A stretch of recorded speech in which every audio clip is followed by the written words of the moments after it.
Hello and welcome back to the Washington College Sports Spotlight Series. As always, I'm Nick Lewis, and joining me today is the new men's and women's tennis coach at Washington College, Constantine Ananiadis. Constantine, thanks for stopping by. Yeah, it's a pleasure to be here. Thank you for having me. So let's jump right in with the elephant in the room, if you want to call it that, this being your second stint with Washington College. What drew you back here after spending your last 15 years at Oberlin College?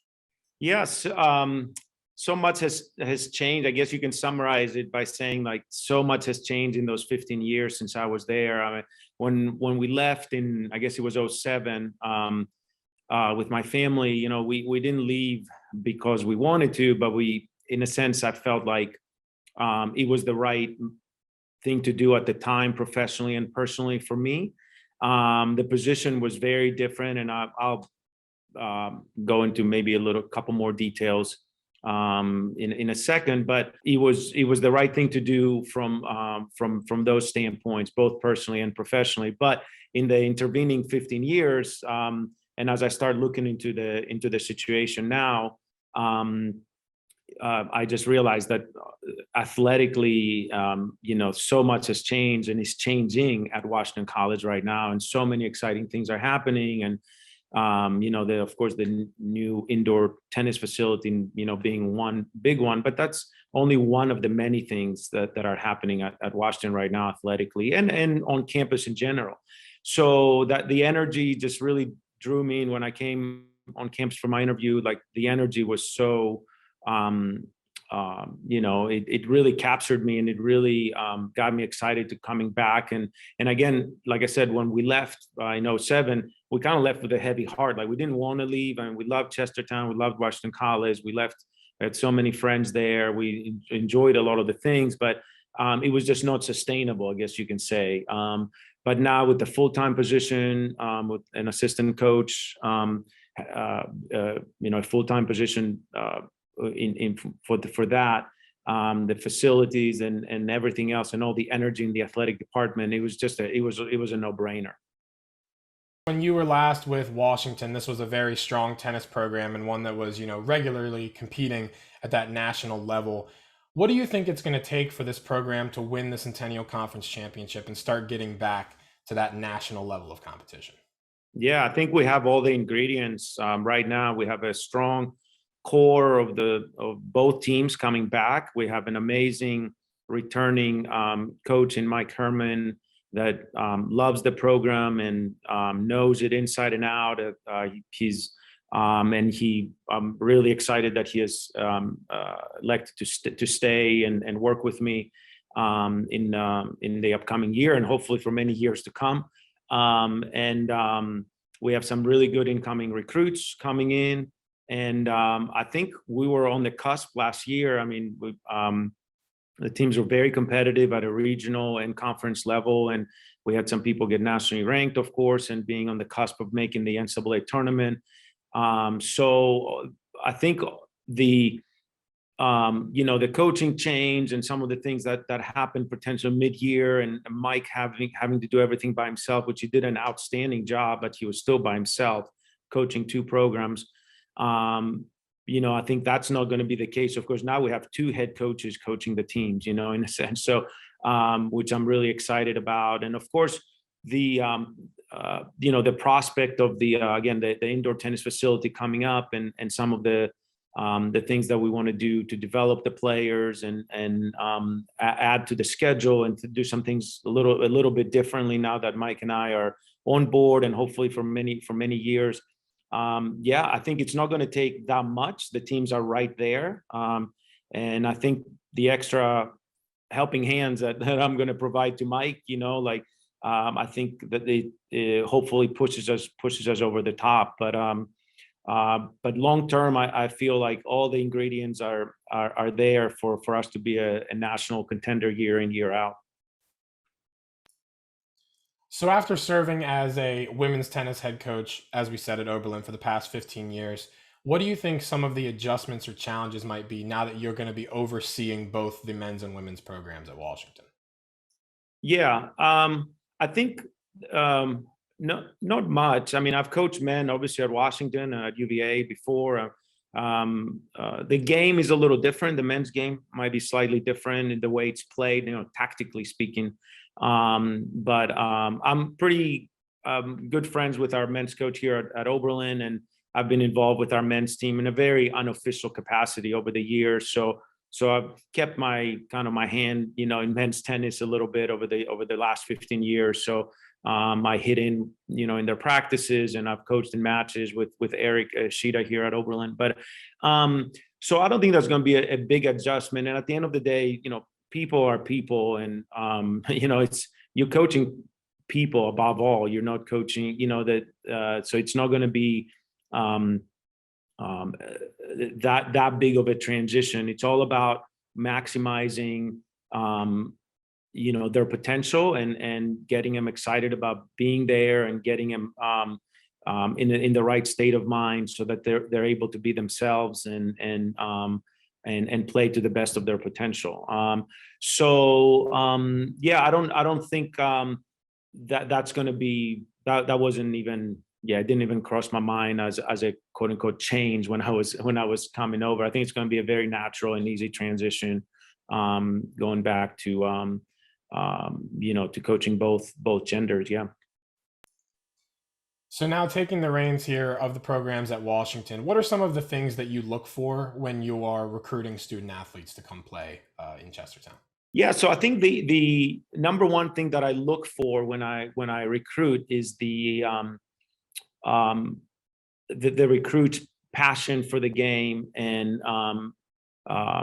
also for competing. Okay, so I want people that want to be there, that are excited about getting better, that are excited about being at Washington College, that are excited about working hard every day, and they're not there because they I've played tennis my whole life and this is what I do, or my parents, or it looks, how it looks to their friends, or like all the other extra things that sometimes get in the way of the real reasons of why they're there. So I guess passion and for the game of tennis, and for competing, and for getting better is the number one thing. Sure, the rankings, the UTRs, the forehands, the backhands, the athleticism, all the other things they're important. But I think every coach would say that you much rather have somebody that a hard worker, a kid that wants to be there, that's not as talented, not as good to begin with, and have them for 4 years, rather than somebody that's going through the motions and is just in cruise control. Maybe they're burnout, or they're not excited to be there, but maybe are more talented and more skilled, right? I think no coach would pick the latter. So so that's by far the number one thing that I would look for. The last thing would be, are they a good fit for Washington, and for academically and socially, right? So because maybe the tennis stuff is there, maybe I've hit it off with them really well. They want, they have passion for the game, all those things that I just mentioned. But if we don't have their major, or they want to be in a big city or something that Washington is not, right? Then that's not going to be a relationship that lasts for a long time. They're not going to be happy, and they're not going to perform to their potential, and they probably are not going to stay for a full 4 years, right? So that would be the other thing that obviously every coach looks for, that whether Washington is the right place for them. And no school is perfect for everybody, right? So we're not going to try to fit a square peg into a round hole, or whatever, right? So those would be the two or three things that come to mind when I go out recruiting. So with tennis being such a long season, both for your incoming new players or for the players currently on the team, what should those student athletes expect in terms of the day-to-day training, practice routines, and the stuff like that? Yeah. So our practices, I'm not a big fan of long, a quantity, I guess. But I favor quality over quantity, right? So our practices are going to be potentially shorter, maybe that they're used to, although I'm not sure exactly what they're used to. but more intense, more competitive. Okay. There's no substitute for match play, point play in tennis. You can look really good hitting a tennis ball, but if you don't know how to use and apply those tools into a match, and if you're not comfortable with being uncomfortable in the pressure situation, and your shots break down in a point in a match scenario, you're not going to be as successful as you could be, right? So how do you prepare people for competition is by making practices competitive, right? If we go out and hit balls back and forth with no purpose and no consequence and no intensity all week long, and then on Saturday we try to take on Hopkins, it's going to be a long day. So I think a lot of match play. Mike and I are kind of revamping the schedule a little bit, adding a lot more to the fall, which is kind of the individual portion of a tennis season, as you know. So we're adding a few more tournaments in the fall, so we get our players playing lots and lots of matches, singles and doubles right away. And the weather is typically much better in the fall anyway, so we're really going to take advantage of the fall and set the foundation for the spring by giving them a lot of opportunities to play and compete and show us what they got, and also just improve, just improve. So that would be number one thing. I'm a really big proponent of individual work with my student athletes. I've always done one-on-ones, individual workouts. I mean, tennis lends itself to that because it is an individual sport at the end of the day. So I will be out there, and Mike as well will be out there outside of team practice, working with our student athletes one-on-one. And I've seen over the years a huge difference. Those individual workouts making a huge difference in the development of the players over 4 years. Because obviously, especially on the men's side, but even on the women's side, that we have 8. On the men's side, we have 12 or so guys this coming year. It's hard to focus on somebody individually when you have 12 people hitting it all at once, and whether it's a technical thing, a tactical thing, or mental something. But you can do that, at 10 a.m. on Wednesday, in between their classes or something like that, right? So, and then you really also get to know them, and especially in this being my first year and not knowing our players as well, I think it's going to be vital for me to spend a lot of time one-on-one with them and getting to know them as people. So then we can build that trust and that communication and that relationship that I think is going to be vital for us going forward into the spring season. So switching gears a little bit, tell the people a little bit about your career in tennis. Obviously, growing up in Greece, talk about how you kind of got introduced to the game and how you winded up playing collegiately at Stetson. Yeah, so totally randomly, no one in my family plays tennis. I mean, if I tell you that I was walking with my mom when I was like 12 years old outside a tennis court, and that's basically how I started. I was like, oh, what's that? And she signed me up, and then next thing I know, this become my profession, and has really shaped my life and changed the course of my life for sure. So it was a total random occurrence that happened, and I started kind of late. I was around 12 when I started. Didn't really take it seriously until even a little later after that. In the beginning, it was just a summer thing that I did, and for the first couple of years. And then next thing you know, I mean, I got really into it, and I decided to come to the States to study and continue my playing career.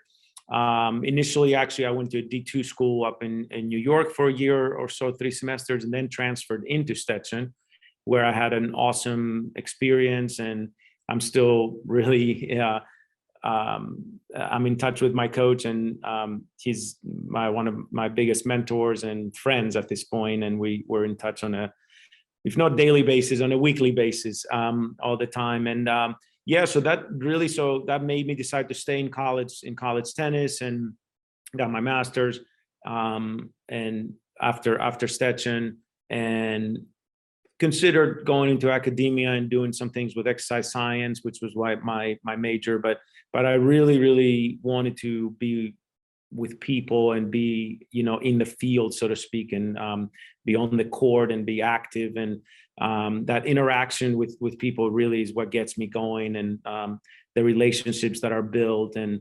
over a season with your student athletes is what excites me. So I got my start at Agnes Scott College and All Women's College in Atlanta. Then I was the assistant at UVA, which really also shaped my career, and had a great 2 years there.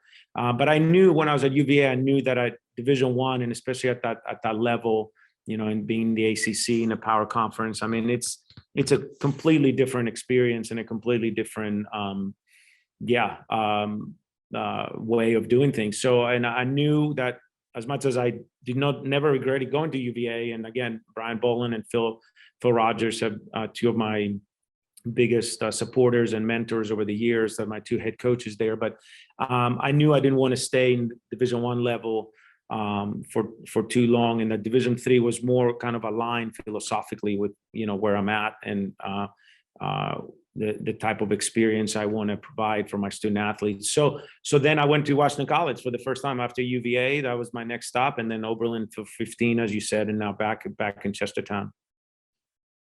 Tennis is pretty ingrained in your family, even now. If you don't mind, talk a little bit about how tennis has kind of impacted your family to this point as well. Yeah, obviously, yeah.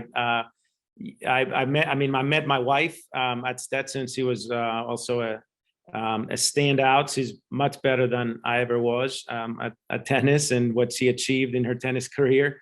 Marty was a top player for Stetson for 4 years, and she was an outstanding junior player coming up through the ranks in the USTA ranks, and then that's how we met. So she has now kind of getting back after kids and everything, the last 20 some years, getting back into playing. But also she had coached the last 2 or 3 years. She coached the Oberlin high school team here at Oberlin, and she also helps out with different teaching in the community as well. And my boys also play. My oldest two were on the Oberlin high school team, played for my wife.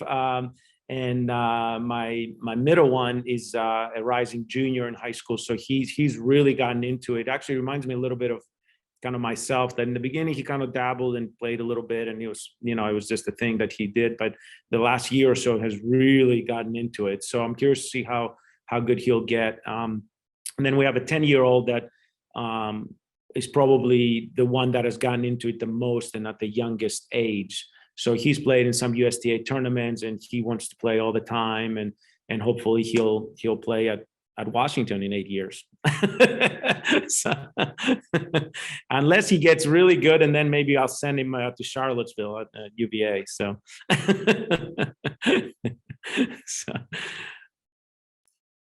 Well, you talked about your wife's playing days, but you've had some success yourself on the USTA circuit. If you don't mind, talk a little bit about your experiences with that, and to this point, if you're still playing.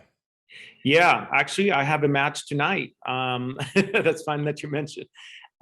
So I think it's really important. And I never understood. A lot of coaches just kind of hang up their racket. I don't know if it's time, or I think in most cases is their, as you go up in age and you decline in level, I think their pride gets in the way and their ego gets in the way, and they don't want to play anymore because they're not as good as they used to be. But I love playing. It's calming for me. It's first of all, it's great exercise, but I just really enjoy striking the tennis ball. Like, it's just really, it rejuvenates me, calms me down. It just centers me, so I that's why I do it. And I think it's also from the flip side of that is that it also helps me as a coach, because I think if you stop competing, you kind of forget what they go through, during a match, and like how it is to be down a set, and now you have to come back and win the second, and go into a third, or you're not playing well. How do you cope with that during a match that, like, nothing is working, and you're frustrated, and as you get more and more removed from that, as a player, from that, you just get more and more removed from what your player is feeling, right?